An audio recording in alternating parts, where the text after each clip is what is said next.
Каждый год кот готовился к этому дню заранее.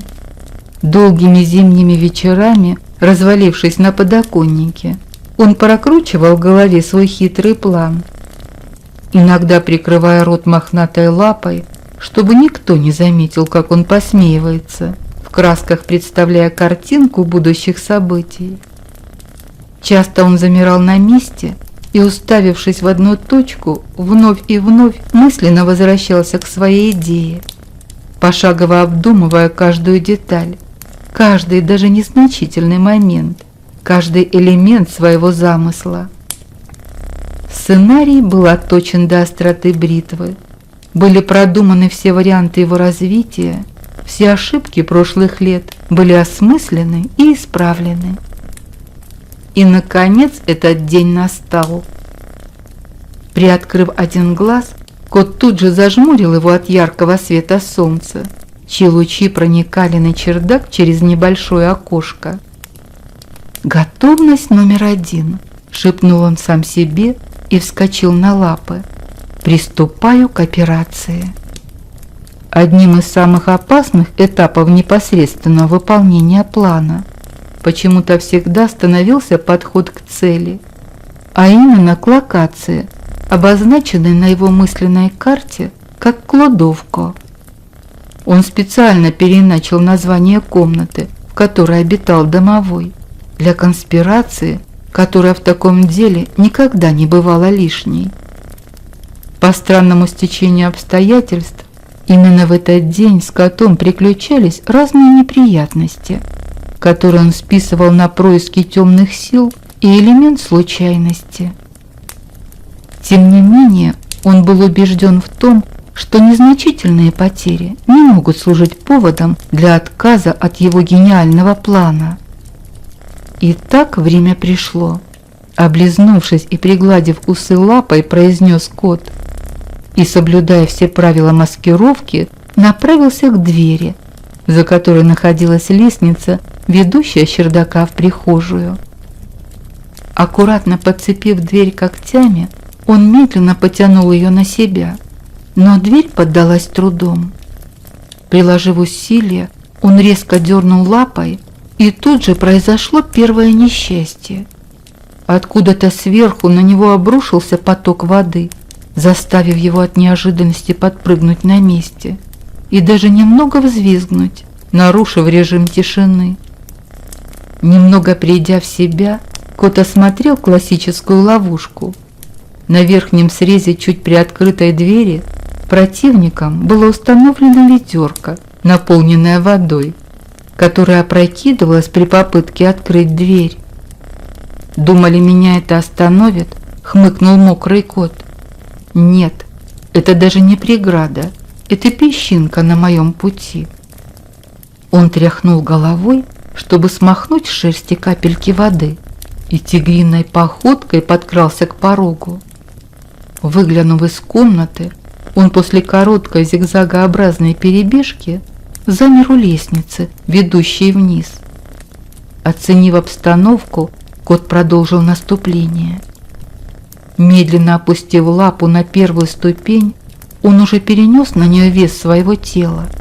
Но вдруг лапа сама поехала вперед, потянув за собой и ее обладателя. Кот, конечно, успел сгруппироваться, ведь он был опытным бойцом. Но тем не менее, его бока и спина сосчитали количество всех ступеней лестницы. 12. Поднявшись на лапы, как ни в чем не бывало, произнес он. Столько и должно быть, а значит, все идет по плану. Откинув лапой детскую игрушку на колесиках, подложенную неприятелем на первую ступень, которая и стала причиной его падения, кот, хромая, направился к кладовке, стараясь держаться у стены, в точности соблюдая правила скрытного передвижения в условиях боевых действий. До цели оставалось всего ничего. Нужно было пересечь открытое пространство прихожей, свернуть в узкий коридор и открыть первую дверь по правую лапу от него. Выбрав удобный момент, кот выдохнул и, сорвавшись с места, помчался через комнату. Немного забуксовав на повороте, он ворвался в коридор, но тут же был откинут на спину неведомой силой, ударившей его прямо в грудь. По инерции, перекувыркнувшись через себя, он распластался на спине, прямо у двери в кладовку. Собравшись силами, он поднялся на лапы и произвел разведку местности. По ее итогам оказалось, что причиной падения послужила прозрачная полоска скотча, натянутая в самом узком месте коридора. «Скотч!» – ухмыльнулся кот. «Это смешно. Неужели противник думал, что остановит меня этой ловушкой для мух? Льва можно только разозлить, но никогда не удержать». Окинув взглядом последнее препятствие в виде двери в кладовку, он толкнул ее лапой и тут же отступил на шаг назад. Ничего не произошло. Убедившись в безопасности прохода, он шмыгнул в проем и остановился в центре комнаты. Домовой сидел на одной из полок и, еле сдерживая смех, смотрел на мокрого хромающего кота, за которым по полу тянулась полоска скотча, прилипшая к его хвосту. Кот же взирал на неприятеля с видом победителя, гордо задрав голову и распушив шерсть. Он медленно провел лапой по своим усам, всем своим видом демонстрируя пренебрежение ко всем лишениям, сопровождавшим его на пути к своей главной цели. Взмахнув хвостом, он приступил к финальной части своего безусловно гениального плана. «У тебя спина белая», – торжественно произнес кот и с чувством выполненного долга и приятного удовлетворения от успешного проведения операции направился на кухню, гордо подняв голову и вдыхая пьянящий аромат победы. Ты бы видел его лицо. Развалившись на подоконнике и подложив лапу под голову, рассказывал кот знакомому голубю, сидевшему на отливе. Да он даже дар речи потерял от моей шутки. Ну и кто я после этого, если не король юмора, да? Голубь прошелся по отливу, кивая на каждом шагу, и, взмахнув крыльями, улетел по своим делам. Кот бросил взгляд на бельевые веревки, натянутые за окном, и, прикрыв лапой рот, тихо засмеялся. На следующее 1 апреля скажу домовому, что у него шнурки на лаптях развязались. Это будет бомба.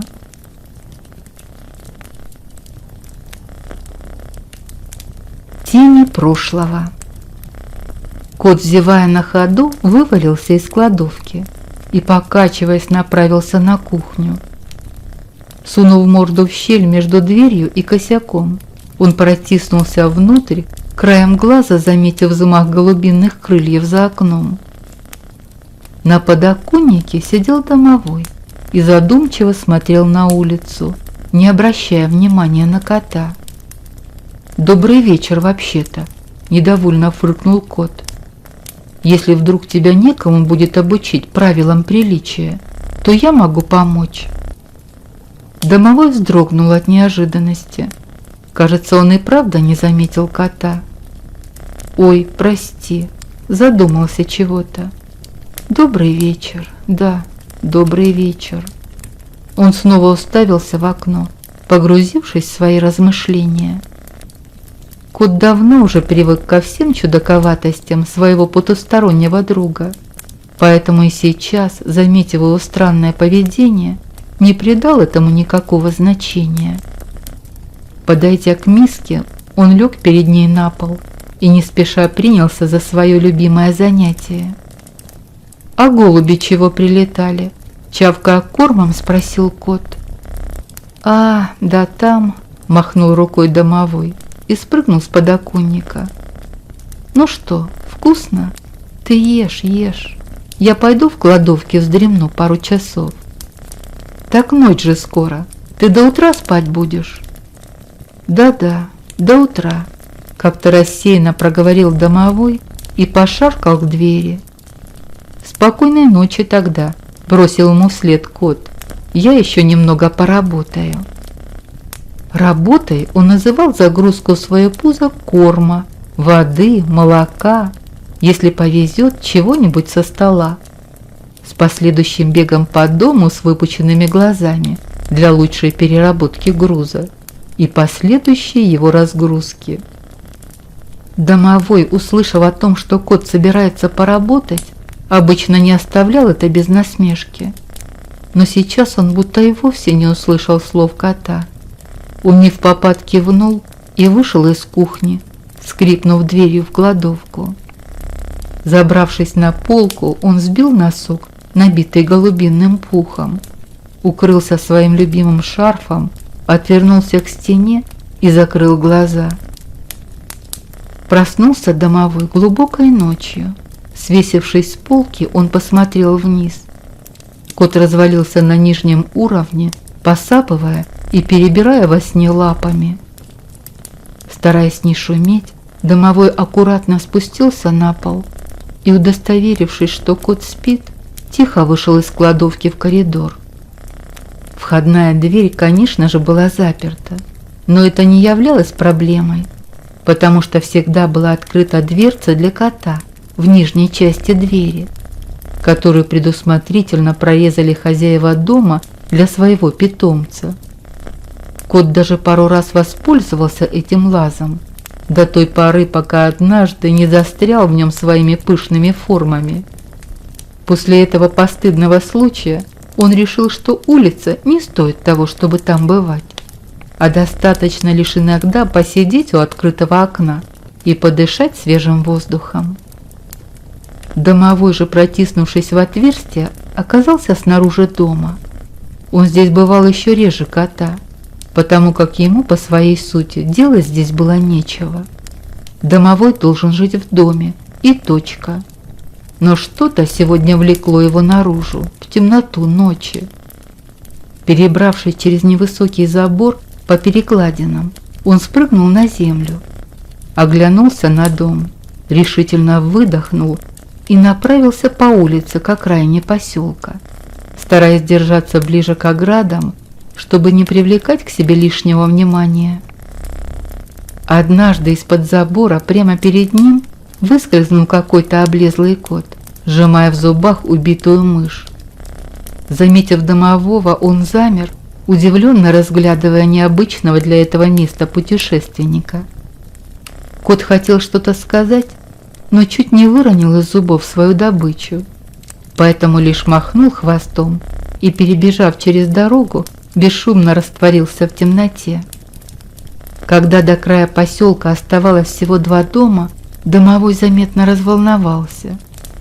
Он то ускорял шаг, то останавливался, зачем-то протирая лицо ладонью и поправляя одежду. У последнего дома он и вовсе развернулся и зашагал обратно. Но, взяв себя в руки, все же заставил себя не сбежать и, протерев лапти листочком лопуха, шагнул вперед по проселочной дороге. Выходя из поселка, она петляла по полям, изредка пересекая лесополосы. Добравшись до первой посадки, домовой замедлил шаг и остановился, нервно потирая ладони. Голос его дрогнул и перешел в писк. Откашлявшись, он повторил попытку. «Я здесь, я пришел».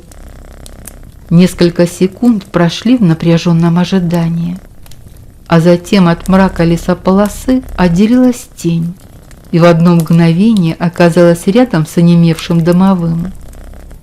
«Здравствуй, дорогой», – произнесла она и ткнулась острым носом в его плечо. «Здравствуй», – ответил домовой и обнял ее так, как 90 лет назад, в тот день, когда они виделись в последний раз. Домовой и Кикимора расположились на полусгнившем стволе поваленного дерева. Они сидели рядом, прижавшись друг к другу плечами, и не знали, с чего начать разговор. Каждый прокручивал в своей памяти события тех далеких времен. Домовой жил тогда в далекой северной деревне, в небольшом домике.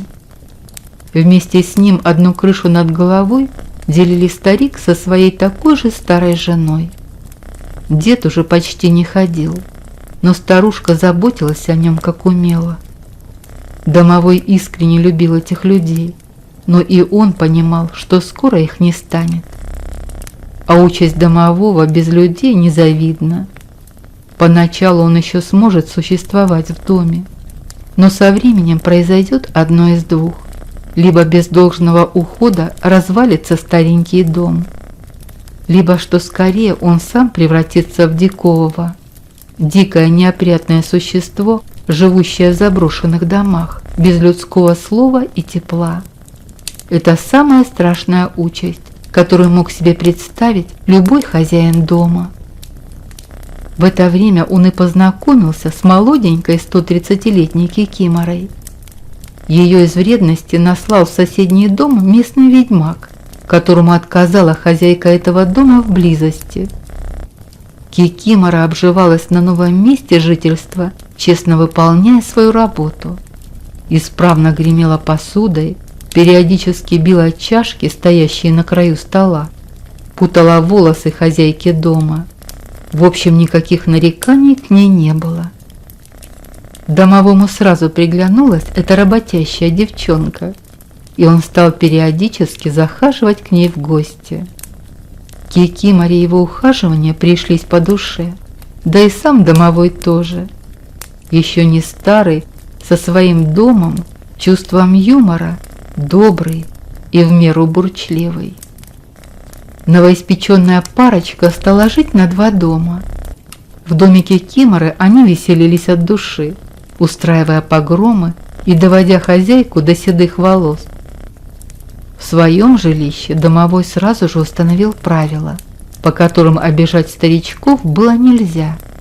Сюда они приходили ночевать после бурных и развеселых вечеров по соседству. Время шло, а эти двое все сильнее влюблялись друг в друга. Дело шло к тому, чтобы сыграть свадьбу. Домовой даже начал плести петлю, которую по старому обычаю нужно было накинуть на шею невесты, делая ей предложение.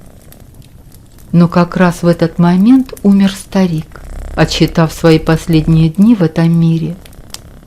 Домовой отнесся к этому событию философски. Ему уже приходилось видеть смерть своих хозяев, и он понимал, что ни один из них не вечен, хоть ему и было больно смотреть на распятую горем старушку. Он решил отложить предложение на пару месяцев. Негоже праздновать, когда беда в доме. Но дальше события стали развиваться еще стремительнее. Через пару дней на похороны старика приехал его сын. Закопав отца в землю, он поставил старушку перед фактом. Они вместе уезжают в город, где она всегда будет под его присмотром. Старушку ничего уже здесь не держало, и она согласилась. Сборы были недолгими, пара сумок да небольшой саквояж. Вот и весь скарб. Но самое страшное случилось, когда, вытащив все свои пожитки на улицу, она вернулась в дом и, положив старый сапог под печку, произнесла те самые слова, которые холодом обожгли сердце домового. «Дедушка-хозяюшка, поехали со мной в новый дом. Будешь жить, не тужить, как и здесь жили». Слово человека для его народа всегда было законом, и он не имел никакого права его нарушить. Если хозяева предлагают ехать с ними, то он должен ехать, и никак на это повлиять нельзя. Домовой даже не успел сообщить об этом своей избраннице. Нырнув в сапог, он свернулся в комок, закрыл глаза, сжал кулаки, да так и пролежал до самого приезда в новый дом. Точнее, в небольшую квартиру, в которой он и прожил еще очень много лет. После смерти старушки, которая протянула еще 3 года, квартира некоторое время пустовала. Но затем в нее вселилась внучка покойной со своим мужем Захаром и дочерью Зинаидой. Это было непростое время, потому что эта семья, кажется, и знать не знала ничего ни о каких домовых. Он чувствовал свою ненужность и чах на глазах. Первое время он часто вспоминал свою кикимору, но годы брали свое, и все былое постепенно растворялось в сумраке памяти. Зинаида выросла, обзавелась семьей и съехала из квартиры, оставив родителей доживать свой век, который со временем тоже закончился, снова оставив домового в одиночестве. Он уже свыкся с мыслью о том, что ему предстоит превратиться в дикового. Но однажды в пустую квартиру въехала повзрослевшая дочь Зинаиды. И какое счастье! Девушка вселилась не одна, а с котом. С тех пор жизнь стала налаживаться. Кот оказался своим в доску парнем. Со временем в квартире появился еще и пес, а затем и жених, который взял хозяйку в жены. И они всей дружной семьей переехали в новый дом. Настоящее увлекло домового. Он снова почувствовал себя нужным и теперь уже не вспоминал о прошлом. До сегодняшнего дня, когда голубь вдруг не принес весточку от той самой кикиморы, которая каким-то образом отыскала его на просторах большой страны. Он сомневался, нужно ли ему идти на эту встречу, но в конце концов все же решился. «Пришло, значит, время», — кивнула кикимора. «Ты прости меня за все.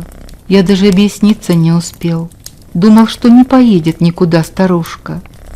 А если и поедет, то обо мне не вспомнит. А оно вон как получилось». «Ты себя-то не вини», — улыбнулась кикимора и положила голову ему на плечо. «Так бывает. Судьба судьбинушка то сводит, то разводит. Я за тобой тоже не смогла бы поехать. Ведьмак тот сказал, что пока свою хозяйку с ума не сведу, чтобы даже шага за порог сделать не смела. Жалко ее было. А что делать? Свела. Пришлось. Как совсем плохая стала, он ее к себе забрал, а я подалась, куда глаза глядят. То с диковатым связалась, чтоб он провалился, нечисть поганая, то сама одна жила в избушке заброшенной, то чуть снова колдуну в лапы не попала. В общем, повидала я на своем веку. «То ли еще будет», — хмыкнул домовой. «Сколько тебе сейчас?» «2 сотню разменяла. Молодая совсем. А ты...» Домовой замялся и потупил взгляд. Неловкая пауза повисла в ночном воздухе. «Замужем, да», — кивнула кикимора. «Я искала тебя, но даже не знала, в какую сторону мне идти за тобой. Искала не 1 год и не 10. Долго искала. Потом с Лешим одним познакомилась. Хорошим оказался. Не обижает меня, не ругает, холит и лелеет. Только лес наш в прошлом году выгорел до самой земельки. Вот мы с ним и подались в путь искать новый лесочек бесхозный. Здесь неподалеку есть один, но там уже есть хозяин. Он нас на ночь приютил, да о местных и рассказал немного. Я у него про тебя спросила, пока муж не слышал. А леший этот и говорит: да, есть такой, живет по соседству. А потом и весточку от тебя получила с местом встречи. Думала не идти, думала, что семья у тебя. Ты женат? Нет, но семья есть и дом. Хорошая?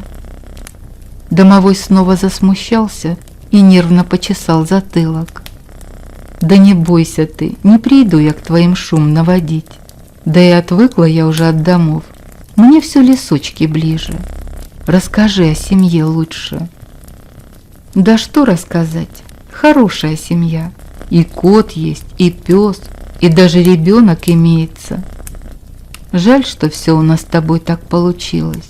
Все это бабка. Домовой хлопнул ладонью по бревну. Я же любил тебя, очень любил. Жениться хотел.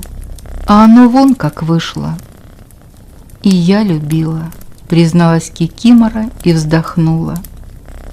Домовой поднялся на ноги и, сцепив руки за спиной, стал нервно расхаживать вдоль бревна. «Вот зачем ты пришла, а?» – выкрикнул он, остановившись напротив Кикиморы. «Вот плохо мне жилось, что ли? Все у меня есть, и дом, и кот, и все, что хочешь. Жил и горя не знал. А теперь, как тебя увидел, все наизнанку выворачивается. Я-то думал, что забыл тебя давно, а ты ж, гляди, сердце колотится, как тогда. Зачем? Или тебе плохо с твоим муженьком? Нормальный же, хороший, очень хороший. Ну и зачем тогда? А я и сама не знаю. Наверное, долги прошлому нужно отдать, сказать все, что не сказали, в глаза посмотреть и увидеть то, что не разглядели, помолчать о том, что не передать словами. Нужно иногда такое, понимаешь, чтобы дальше жить и не тяготиться прошлым. Кикимора поднялась с бревна и посмотрела на небо. Луна уже поднялась над горизонтом, и ее свет озарил лицо. Длинный тонкий нос торчал из плоского, как сковорода, лица. Два маленьких черных глаза без век и белков, будто две сливы, слегка выпирали из глазниц. Тонкие губы, как две подгнившие соломинки, прилипли друг к другу. Она почти не изменилась. Все такая же красотка, подумал домовой и, шагнув к ней, заключил ее в свои объятия. Так они и стояли у края лесополосы, две нечисти, когда-то любившие друг друга, но волей судьбы разбросанные в разные края земли. Стояли молча, прижимаясь друг к другу, иногда слегка отстраняясь и, будто бы не веря в происходящее, вглядываясь в лица друг друга. Действительно ли все происходит на самом деле? Когда на востоке занялась зорница, Кикимора вздохнула и, положив голову на плечо домового, прошептала: «Мне пора. Скоро муж проснется, и мы дальше пойдем». Домовой крепко прижал ее к себе. Ему казалось, что он должен сказать ей какие-то важные слова, но никак не мог понять, какие именно. «Ты...»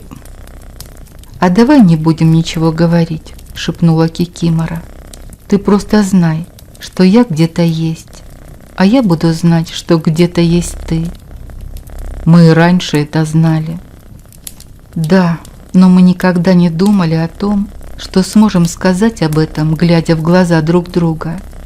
И кто знает, может быть, еще когда-нибудь скажем. Все, мне пора.